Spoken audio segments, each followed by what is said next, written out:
大家好，我是老彭。特斯拉发表会主要有3个产品 ：Robotaxi Robovan Optimus， 在华纳兄弟片场举办 Robotaxi 发布会，主要带领投资人及大众了解特斯拉目前的驾驶的状况，还有对于未来自动驾驶到底会不会成型，还有近期炒得最热门的 Robotaxi。那会场呢，总共提供20辆的 Robotaxi、30辆的 Model Y， 提供现场的民众体验，全自动驾驶，在一个狭小的环境，没有太多的阻碍的情况底下，其实特斯拉早就已经有能力去把整个场域控制住。但问题是，几乎所有的它的竞争者都已经可以做到这件事情。如果把场地控制在仅仅是一个片场，而且是一个方形的情况底下，其实不管是特斯拉或者它其他的竞争对手，都已经有办法做到完全自动驾驶。但是自动驾驶要面临的是未来千奇百怪的自动驾驶的行车风险，这件事情究竟会不会成真，或者是它的进度调到多少，这个才是我们要关注的重点。在更短期的重点是，这些东西更新之后，会不会为特斯拉带来短期的收益？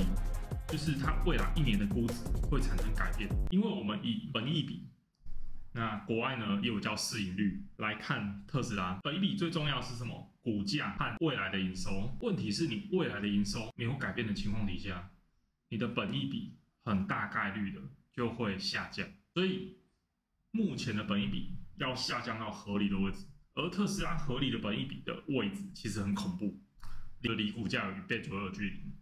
大约是40倍左右的本益比，那非常看衰它的银行就认为，只有到大概40倍左右的时候，才是特斯拉的合理本益比。但有另外一派是认为，未来的特斯拉它有3大产业，第一个 Robotaxi， 再来呢自驾箱型车、人形机器人，这3大领域不论哪一个，都有把特斯拉股价拉到1000块的可能，所以未来的特斯拉呢，它的期待性仍然是非常高的，但是呢，短期收益，华尔街看的就是短期收益。只要短期收益你没有未来有一个短期收益出现，那未来的估值就不会往上成长，不会往上成长，那就直接回档。所以特斯拉面临的就是这个问题，就是它的短期收益没有办法出来。它的 Robotaxi 对是非常吸引人，只有3万块美金，它没有了方向盘。它也没有了脚踏板，它的概念呢，像我们在坐电车一样，你上了车，开始有娱乐设施，时间到了，下车你就到目的地了。这是一个人类最向往的一件事情。所有的计程车都像旅行社一样包套，人类只要负责上去做自己的事情，那到目的地下来，可以省去非常多的驾驶时间，还有等待的时间。但问题是，这个概念我认为是非常好，但它的缺点是早就已经有这个概念了。首先，我们的电车不是也是这个道理吗？旅行社不是也是这个道理吗？你搭大众交通工具不是也是这个道理吗？所以，只是它没有这么的华丽，这么的舒适，还有娱乐工具让你去游玩这样。那接下来呢？特斯拉最重要的是第3季和第4季的交车数据，还有接下来的财报。第3季的交车数据呢，目前来说是差强人意。接下来呢 ，Robotaxi 呢要到2026、2027年才会生产，也就是 FSD 至少要到2026年才能到 Level 4。当时还要是你的政府、你的主管机关要不要核准。那过去呢？特斯拉的计划一再延宕的经验，就我们会对于特斯拉所开出来的时间表有所保留，再加上这一次只是口头的，他也没有讲得非常明确，目前来说还没有定出一个非常明确的时间表来，告诉我们说完全自动驾驶 Level 4要什么时候达成，告诉我们 Robotaxi 它的真的上路的时候，你可以买一辆计程车，没有用到的时候出去接客。有用到的时候留在家里面自己用，其实这是一个非常美妙的一件事情。但问题是，目前到2026、2027只会在美国实现，而且只有2个州。那我们就要看实现之后市场对它的看法是什么。所以短期它的营收是不会上来的。但长期，例如说2026、2027就值得期待。所以短期是有一个，我认为股价会剧烈震荡。好，那接下来我们就来看特斯拉的发布会。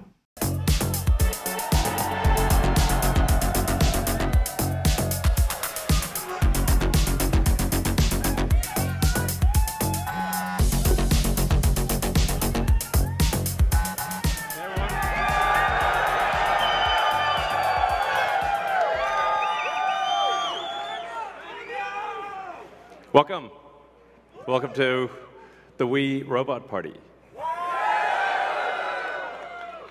So we have quite a show for you tonight. I think you're gonna like it.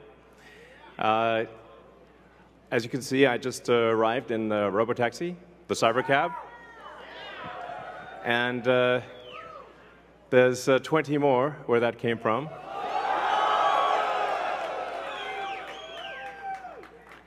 So they've been traveling. They're all, there's no people in them, as you can see. The car's just going by with no people.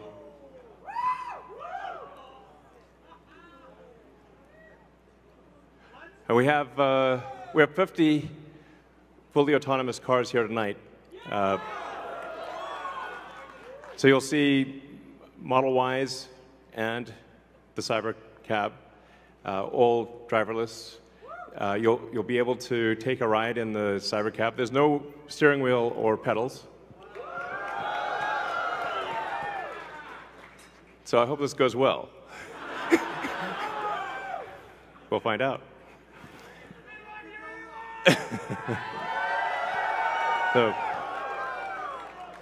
So you see a lot of sci-fi movies where the future is dark and dismal, where it's not a future you want to be in.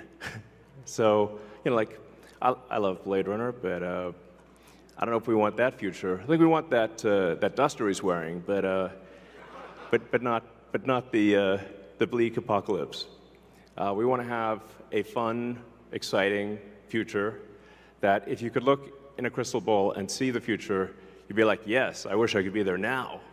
That's what we want. So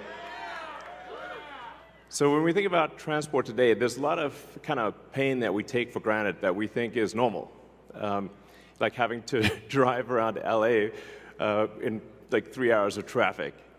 Yeah, and for people that live in LA, I mean, try to get from Pasadena to, El Segundo during rush hour is like, you can fly to, another city faster than you can get to crosstown LA. So, and you have to drive the whole way. Unless you're in a Tesla, of course. Now, Tesla already does quite well at this, supervised self-driving. So supervised full self-driving is actually working quite well. I'm sure there's people in the crowd, you're using that, yeah? So we'll move from supervised full self-driving to unsupervised full self-driving, where the car, you could fall asleep and wake up at your destination. So, but there's also a challenge for a lot of people that cars cost too much. I mean, when you factor in everything that goes into a car, and the car insurance, and the car payments, and the storage of the car, it's very expensive. So with, and you say like how often how many hours a week are cars used? Your average passenger car is only used about 10 hours a week out of 168 hours.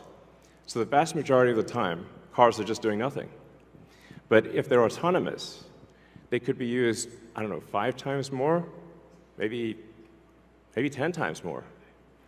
So you could actually, for the same car, would have 5 times as much value, maybe 10 times as much value. There's 168 hours in the week, and like I said, only 10 of them are used for driving.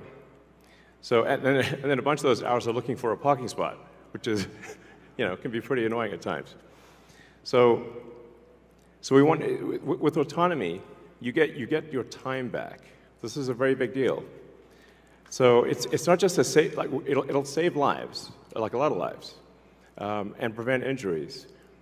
I think we'll see autonomous cars become 10 times safer than a human.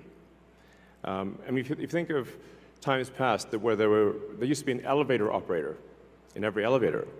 But once in a while they get tired and they accidentally shear somebody in half. So now we have automated elevators. You just get in an elevator and you press a button, and you don't even think about it. And it just takes you to the floor. And if you did see an elevator operator with a big relay switch, you'd be like, that's weird. Now that's how cars will be. And it's not just the lives saved in injuries, but if you think about the cumulative time that people spend in a car and the time that they will get back, that they can now spend, well, I guess on their phones or watching a movie or doing work or whatever you want to do. You can think of the car in an autonomous world as being like just a little lounge. You're just sitting in a comfortable little lounge, and you can do whatever you want while you're in this comfortable little lounge. And when you get out, you will be at your destination. So, yeah, it's going to be awesome.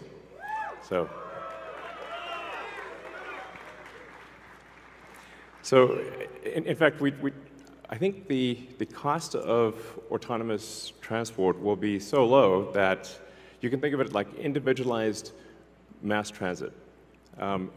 The average cost of a bus per mile for a city, not the ticket price because that is subsidized, but the average price is about $1 a mile.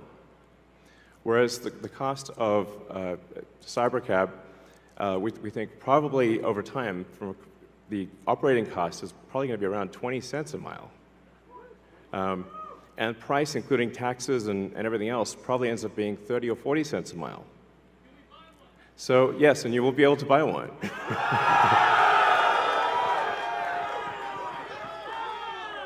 Yes, exactly. And we expect the cost to be below $30,000. And I think there'll be an interesting business model where, like, let's say somebody is an Uber or Lyft driver today, where they can actually sort of manage a fleet of cars and sort of manage, I don't know, 10, 20 cars, and just sort of take care of them like a shepherd tends their flock. You have your flock of cars, and you're the shepherd, and you take care of your flock of cars. I think that'd be pretty cool. I think it's going to be a glorious future. It's going to be really something special. So, yes, good, all excellent questions.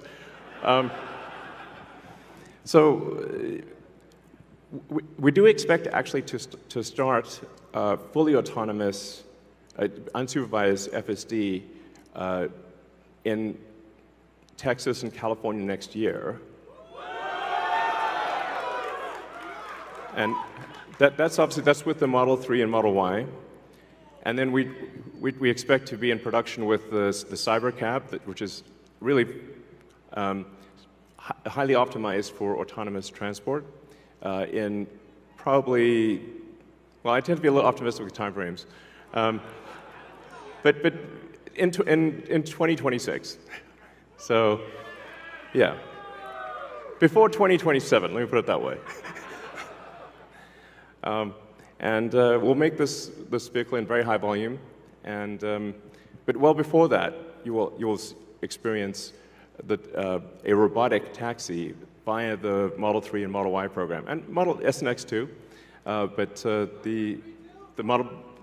3 and Y will achieve unsupervised full self-driving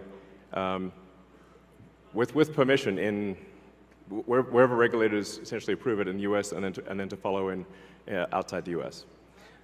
So, and Cybertruck too, yes, of course. Sorry, I don't want to forget. Yes. All our cars, basically, all cars that we make. So,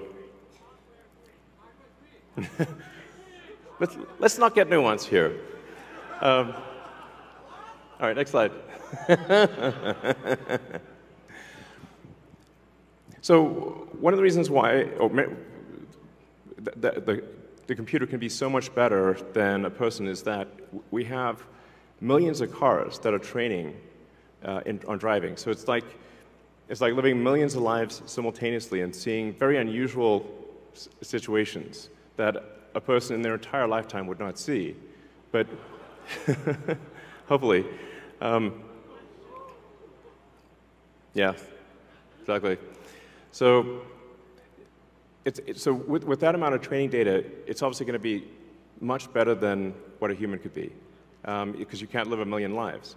And it's also, it can see in all directions simultaneously, and it doesn't get tired or text or any of those things.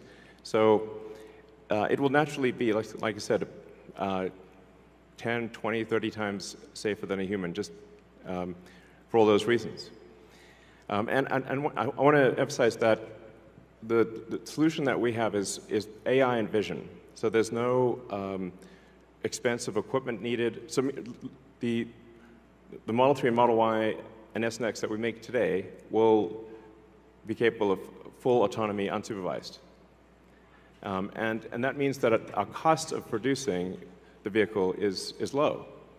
Now, we are going to actually overspec the computer for the Cybercab. So our AI5 computer will be somewhat overspec'd.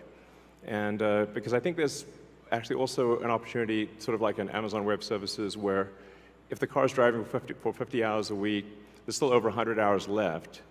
And there's a potential there to have a massive amount of distributed inference compute, where if you've got, like, say, a fleet of 100 million vehicles and a kilowatt of efficient inference compute, you have 100 gigawatts of compute, which is really quite substantial.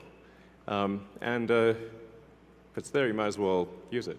So, yeah, so that I think will make sense. So, all right. So our autonomous future is here. As I said, we've got 50 Teslas driving autonomously. We're trying to give you a sense of what cities will be like in the future. And when you get in, you'll see, like, it's really quite a wild experience to just be in a car with no steering wheel, no pedals, no controls, and it feels great. And we have enough vehicles here, so everyone should be able to try it out and experience the set that we've built here. It's a very big set, so it's like really, we've used several, I don't know, 20, 30 acres or something like that. It's really big. So it goes on, the ride's long. And we set it up to feel like a ride, like a park ride. So it'll be cool, and you'll get to experience it tonight.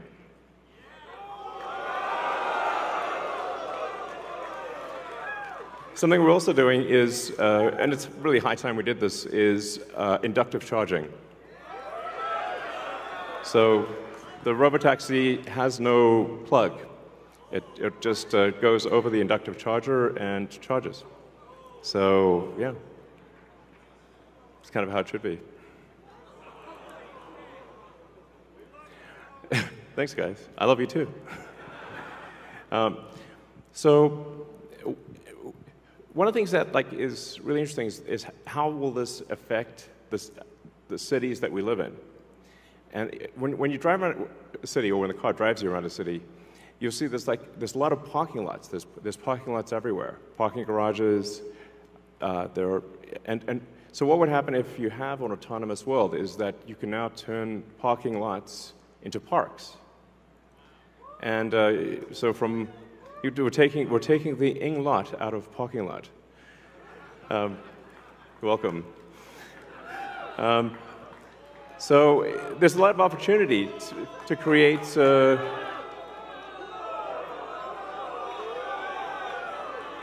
green space in the cities that we live in.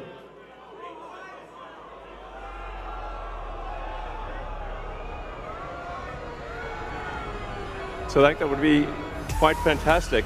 Oh, and also, what happens if you need a vehicle that is bigger than a Model Y?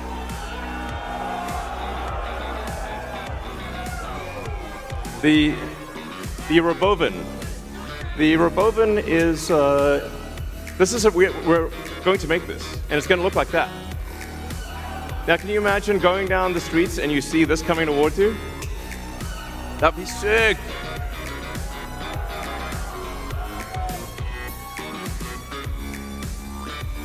So this can carry up to 20 people, and it can also transport goods. So you can configure it for goods transport within a city or transport of up to 20 people at a time. So this is gonna, the Robovan is what's gonna solve for high density. So if you want to take a sports team somewhere, or you're looking to really get the cost of travel down to, I don't know, 5–10 cents a mile, then you can use the Robovan. Some people call it the Robovan, but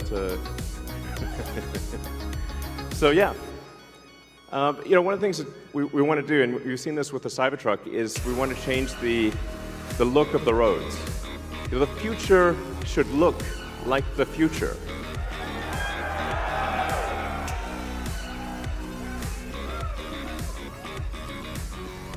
So,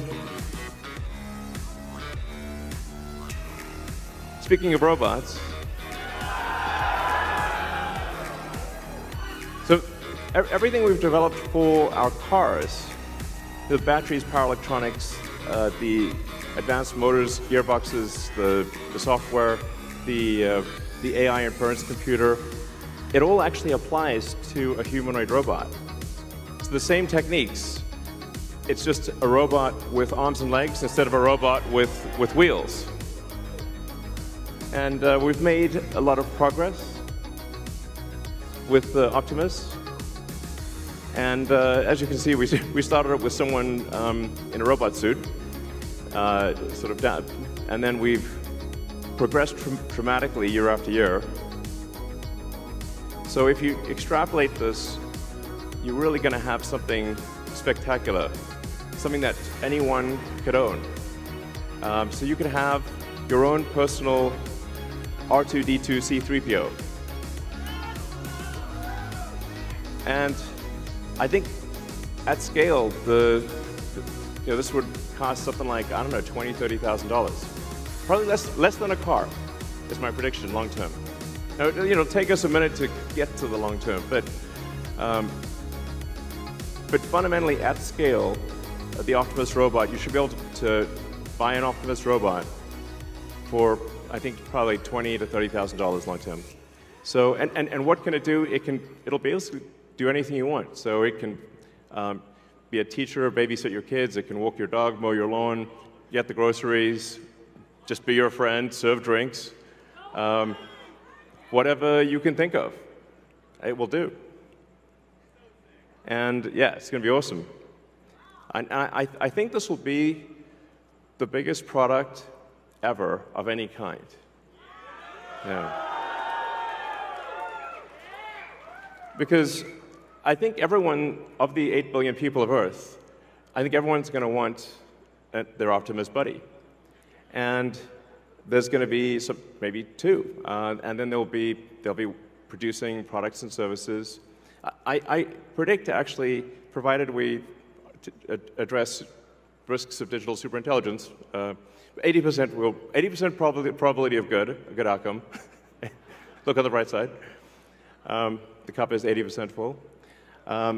The cost of products and services will decline dramatically, and basically anyone will be able to have any products and services they want. It will be an age of abundance, the likes of which people have almost no one has envisioned. It'll be something special. So, now one of the things we wanted to show tonight was that Optimus is not a canned video. It's not walled off. The Optimus robots will walk among you.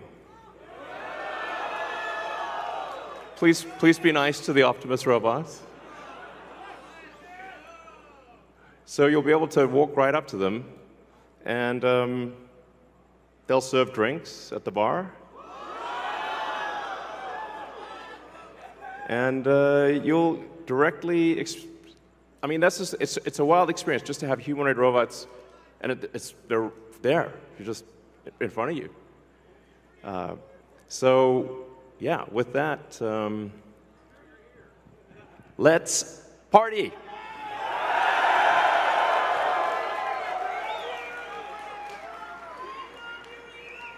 I love you guys too. If you look at that gazebo over there. Let's get the party started.